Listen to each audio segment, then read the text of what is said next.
Ne kemi marrë mbi 100 persona nga Tirana, sigurisht ata kanë udhëtuar vetë sepse e patëm pamundur për të gjetur transportin e tyre, por kanë ardhur mira vetë nga diaspora. Kemi ardhur nga Tirana sot këtu me disa biçtan për t'i dhënë një mbështetje të fuqishme këtu para Asamblesë Parlamentare të Këshillit të Evropës, aty ku fillon padrejësia ndaj ushtrisë shërimtare të Kosovës. Sigurisht jemi sot për kërkuar drejtësi për shërimtarët, sigurisht jemi sot për të mbështetur luftën, kauzën e drejtë të luftës së UÇK-s që realizoi ëndrrën 600 vjeçare të popullit të Kosovës për liri e pavarësitë. Lufta e UÇK-s ishte luftë e drejtë, ishte luftë e shenjtë, ishte luftë vetëmbrojtëse dhe sot ne gjithëzari, pra jemi një kom, një qëndrim, një kom, një histori, sepse ushtria shërimtare e Kosovës na ka bërë bashkë sot dhe ne jemi në mbështetje të shërimtarëve në hap. Këtu një zari, kërkojmë liri për çlirimtarët dhe këtu ku filloi padrejësia, kemi ardhur të gjithë për të kërkuar ata që kombet tjera e kanë kryer me kohë. Të lirohen pra çlirimtarët që kanë realizuar ëndër që kombet tjera e kanë kryer me kohë. Liri për çlirimtarët, lavdi dëshmorëve të kombit, liria ka emër UÇK dhe shpresojmë dhe besojmë që shumë shpejt të kemi pranë nesh.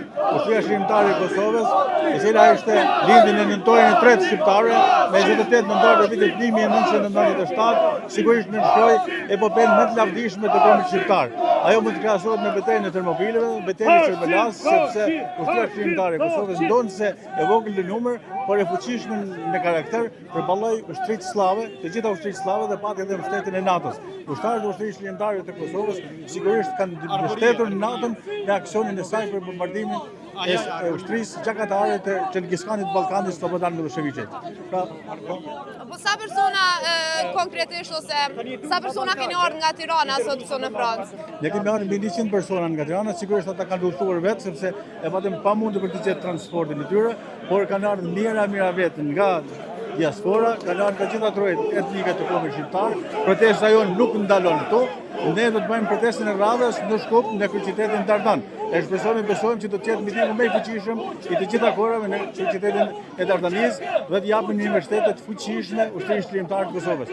Gjithashtu, respekt të mirëjoje për Shtetet e Bashkuara të Amerikës, të cilët kanë qenë alati kryesor në realizimin e ëndrrës shekullorit të shqiptarëve për krijimin e Kosovës. Përshëndesim të gjitha ata burra që dëshmuan në Hag si James Rubin, Christopher Hill dhe së shpejti do të dëshmojë edhe Wesley Clark. Wesley Clark ka bërë dhe një libër të bësh luftë moderne që ka mbështetur ushtrinë shërimtare të Kosovës dhe besoj që dëshmia Wesley Clark do të ndryshojë këtë rrjedhën e gjykimit të luftëtarëve në Hag. Në qoftë se Holbrooku certifikoi ndërkombëtarisht ushtrinë shërimtare të Kosovës, tani është Wesley Clark, ai që ishte komandanti suprem që bëri inkursionin ushtarak mbi Slobodan Miloševićin që do të vendosë vulën në Hag. Pra, ushtria shërimtare e Kosovës kishte një kauzë të drejtë, shërimtarët kishin pranë luftë shërimtare, luftë vetëmbrojtëse, luftë të shenjtë, ndaj ata duhet të jenë sa më shpejt lirë